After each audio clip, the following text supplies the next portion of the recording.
So today we're going to be talking all about procrastination. I have been struggling with this so hard lately, and I know some of you have too. So we're going to talk about what it is, why you struggle with it on occasion, if not all the time, and what you can do about it. Coming up next.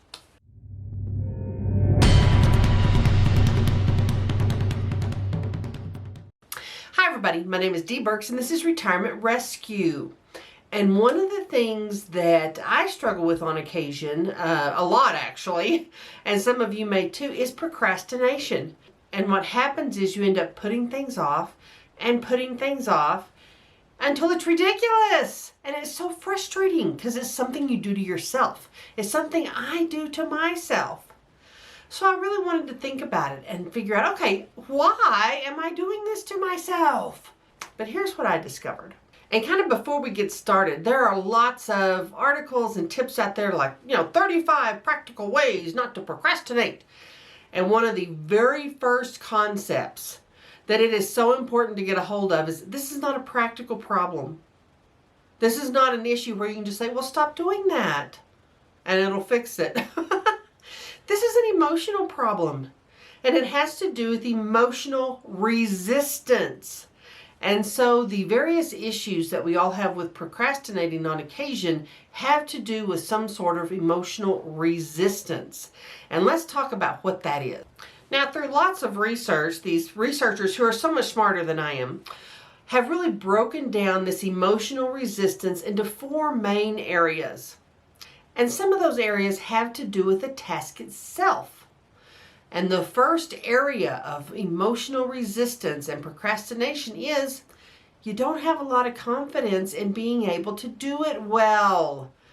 How many things do you put off doing because you think you just won't be very good at it, or you're not going to have a great outcome? Example, there is a ceiling fan that goes in this room that I have had for, not even kidding, a year. Is sitting in a box back in the back room. It's not hard to put up a ceiling fan. I just haven't done it. I haven't wanted to deal with the frustration of working over my head and trying to get it put up, and it's really not a big enough deal to hire someone for, so it's sat in the box. Now, how many times have you done something like that? You thought, I need to do this. I need to set up a container garden, but what if everything dies? And so you don't do it. Or maybe you think, I really should start a YouTube channel, but there's so much to learn, and what if I suck at it and I have to listen to myself on camera, and you don't do it? I think there are certain tasks that when we feel like we're not going to be very good at them, we just put them off. Or we're going to have a marginal outcome, we just put them off. And I am really guilty of that. So that's the first main area. Now the second main area has to do also with the task itself. And it's just something you don't like doing.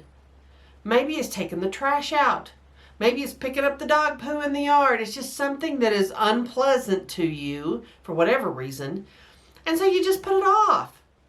Yeah, those unpleasant things have to be done. And they are much more important sometimes than all the things that we do to avoid them. All of us have to do things that we don't really enjoy. And when we get to the solutions, I'm going to tell you how I've solved that part of the equation, because there are so many things that I just don't like doing. I don't like doing dishes. Thus, the paper plates. I buy so many paper plates. Yes, it is wasteful. Yes, I could wash dishes, but I hate to do it. So there are many ways to get around the things you hate to do. But that is the second main area, the reason people procrastinate. Now for you, maybe it's decluttering a room. You just don't want to do it. It's not fun. It's got to be done, but you put it off this long, so what's a little longer, right? But that second area really trips a lot of people up, including me. Now, while we're talking about decluttering specifically, there are tasks where a lot of times there are a lot of distractions. Going through memorabilia, family objects, heirlooms, talk about distractions. How many times have you gone in to clean something out and halfway through you're looking through photographs, you're remembering when your kids were little, and you get nothing done? That happens when you clean out a garage. That happens when you clean out a spare bedroom. It happens in so many areas that the task itself allows you to get distracted. And it's really hard to focus. And so you tend to put it off because you know it's going to be a time pit. So you put it off and you procrastinate. And that's the third main area. It's when you know you have lots of distractions in the task. Now the fourth area, and this specifically applies to those people who are retired or semi-retired, when you have a lot of time to get something done, what do? You put it off. When you don't have that pressing clock that, oh, I've got to get it done, oh, I've got to get it done, you tend to put it off. I've been meaning to clean out my spare room and get everything washed up and cleaned up because my daughter's coming to visit. I have been planning to do this for 2 months now. She's coming in 2 weeks. Oh my goodness.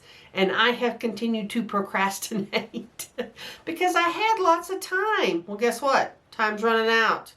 And I hate that pressure. I hate that, oh my gosh, I've got to get it done. But I've done it to myself.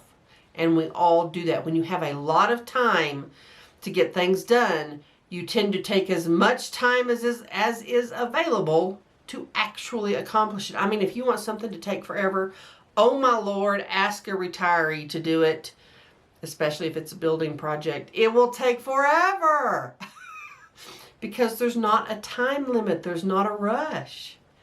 And that's the fourth big area. Now, once we define these areas, and I think all of us can relate to these areas, we've all procrastinated in various ways and for various reasons. We just have that mental resistance. The next thing is, how do you overcome that? How do you get your butt in gear? And it's got to be more than looking in the mirror and say, stop that. That does not work. Tried it. Didn't work. Didn't even come close. So there are several things you can do to help. It's not going to be perfect. It's not going to work in every instance. You're still going to put things off and beat yourself up over it, but this will help.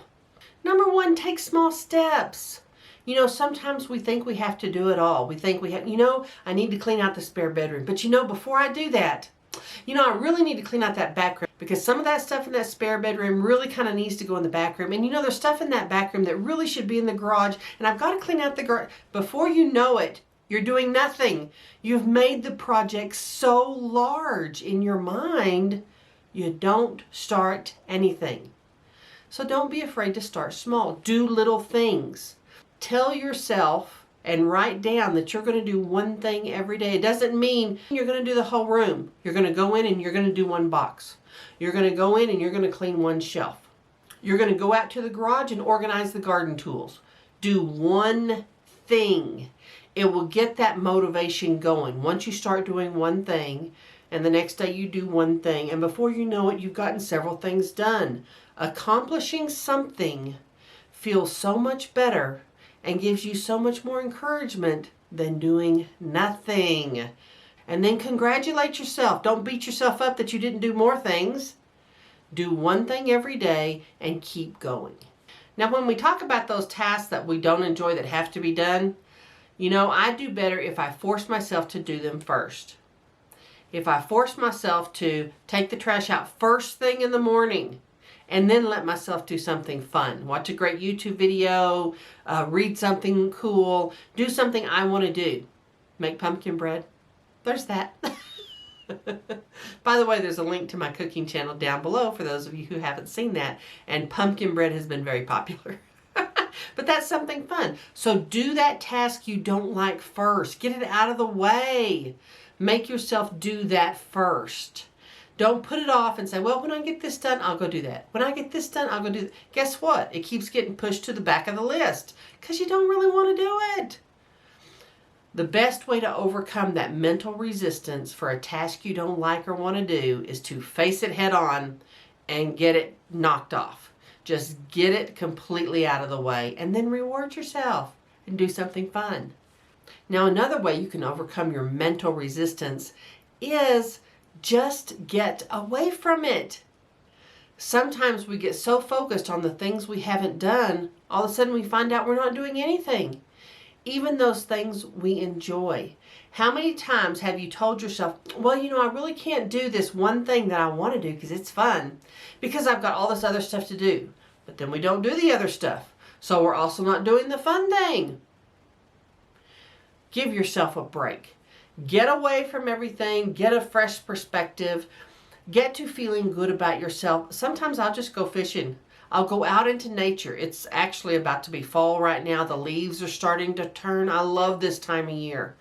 Going and spending 30 minutes or an hour just on a brief walk outside in nature, especially this time of the year, gives me so much energy. And I come home and I immediately use that energy to do whatever task it is that I just can't seem to get done. I've given myself that fresh perspective. I've given myself some energy, and I knock it out and get it done. Now, another technique is to block distractions. When you're going to do a task and there's going to be a lot of distractions, or you naturally have a lot of distractions, people are texting you all the time, they're emailing you, they're calling you, pick a time to turn your phone off. Let people know, put it on your message on your phone. Hey, I'm going to be working on something really important from 9 a.m. to noon, Tuesday and Thursday. Please call me at a different time. Please text me at a different time. It's not that difficult, but you have to set the boundaries.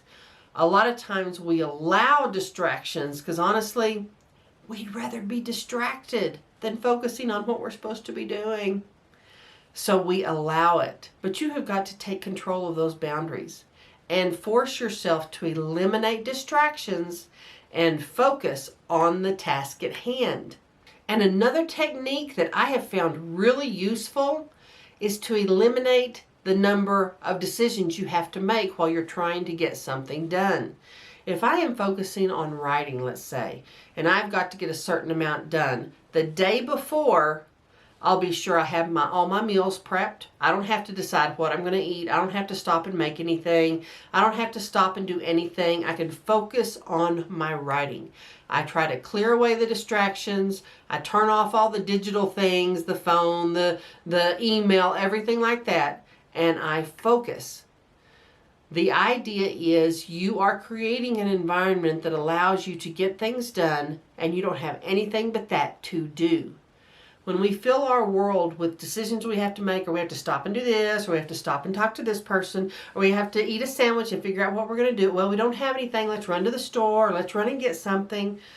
Then you never get those things done. And what's frustrating to me is often I'll do these things that I've just outlined for you. I'll finally get some things on my list. And a lot of times there were things that took 20 minutes, maybe an hour. And here I've put them off for weeks or even months.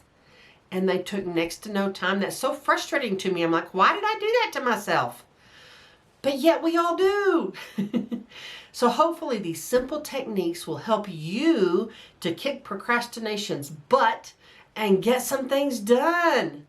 Now, if you've enjoyed this video, please click subscribe, and I'll see you next time.